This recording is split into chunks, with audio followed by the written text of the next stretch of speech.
were present at the public lecture. I think this team was properly handled. You know, the delicate balance which those in the media will have to maintain between reporting the truth and then maybe the ownership of the media and then maybe pleasing the government. And I think the take home there was that at the end of the day, the good of humanity must be at the back of every news item that should be reported. While the truth must be maintained, how it either fosters human life and the unity of the country and then the togetherness of the country, that too must be maintained. It's a very delicate balance to maintain. You know, all we can do is to appeal to government to try and see that they make the work of the media such that will be appealing and can be carried out by those in the media. But you know, when you talk to politicians, when they are desperate, there is nothing that they will not do. But I suppose that as experts, and we must give credit to a lot of media personnel who are doing the job well, you know, there is a way the truth is still being reported, you know, without watering down the reality of the situation and yet not getting on the nerves of people. I think the best thing is that the choice of words, you know, the choice of words and then the professionalism, and then when all of those are brought into play, then that can be carried out. But we cannot deny the fact that it's a very delicate balance to maintain. But the good thing is that a lot of people are doing it, and then we encourage those in the media to try and see how they will join the number of those who are doing it successfully. Social media, who outlined the difficulties in Nigeria. He talked about, one, the divides among the different tribes, and nobody can deny the fact that Nigeria is divided today. You know, carry out an experiment. Listen to the news. Close your eyes. When you listen to a perspective, you could guess where the person comes from. You know, that is how divided we are. So if you talk about the languages, you talk about religion. Unfortunately, even religion. I'm not talking about the major religions, Christianity and Islam, even within Christianity. And those who are Muslims will tell you, even within Islam. So these are all factors that people have to contend with. Now, this is where, personally, I think the leadership has a lot to do. You know, there is strength in numbers. You know, people are coming together. If you look at the European Union, this is a coming together of different countries because they believe that there is strength in numbers. And the numbers we already have. How to harness the human resource becomes the biggest challenge that we have.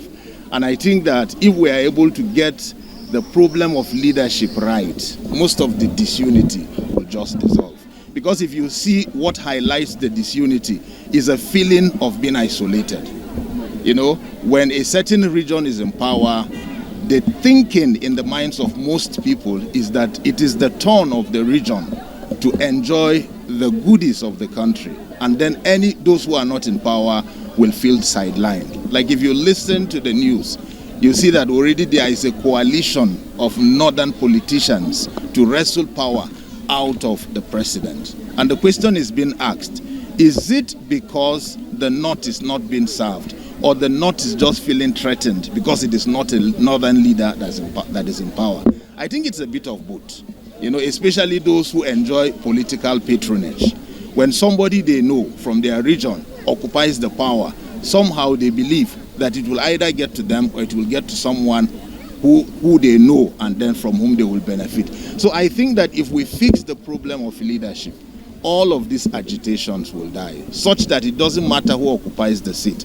As long as everybody feels that sense of belonging, then things will go well. Unfortunately, from independence, it has been the problem of Nigeria. And I hope that one day we get it right. Because I think being together, all of us, is better than being divided. Even if we get divided, it doesn't solve the problem at all. Yes, you know. And there is a revolution that is taking place unknown to most of us. The way our local languages were prominent 20 years ago is not the same way they are now. Children are being born who neither understand or can speak their local languages. So it's just a matter of time. Some languages are already going extinct. you know. So I think a time will come when the major languages will be our focus. If we look at what is happening in other areas, I think it goes beyond the problem of language, you know. It is just this identity thing, this issue, the same point I have made, where it has to be my person, you know. And as it stands, sometimes even if my person does not give me anything, as long as it's my person, I'm just satisfied with that. So I think that if we are just able to get it right, the issue of language will just dissolve on its own. To look at the killing of priests in isolation, or you could choose to look at it against the general background of the killing of people, you know. Unfortunately, if you look at how our villages are situated, Abuja is overpopulated. Relatively, it is safer than most places. So for most people, it's better for me to be in Abuja than to be in my village because it is safer. Unfortunately for the priests, sometimes they happen to be the only exception of people you could say belong to a certain class who live in the villages. Some of the chiefs do not reside in the villages now. They also live in the cities. So they become very soft targets. I think that is the main point. Somehow people want easy money. Don't forget that with the cashless situation, cash has dried up everywhere. So kidnapping is now an industry that is thriving. And then they look at who is easily able to get them so much money is the priest. If the priest goes away, it doesn't have to be his family. They are targeting the church, they are targeting the parishioners, they are targeting government because it will make so much news and everybody will rally behind the priest. And unfortunately, sometimes it is found out that those who carry out such activities are even members. So they are not far away. It means that it has to be members of the community. So I think it fits into the narrative of the general insecurity in the country. And unfortunately, the priest cannot abandon the village. So he has to be there with the villagers because that is where he belongs. Unlike the chiefs and others who can leave, the priest has to be there.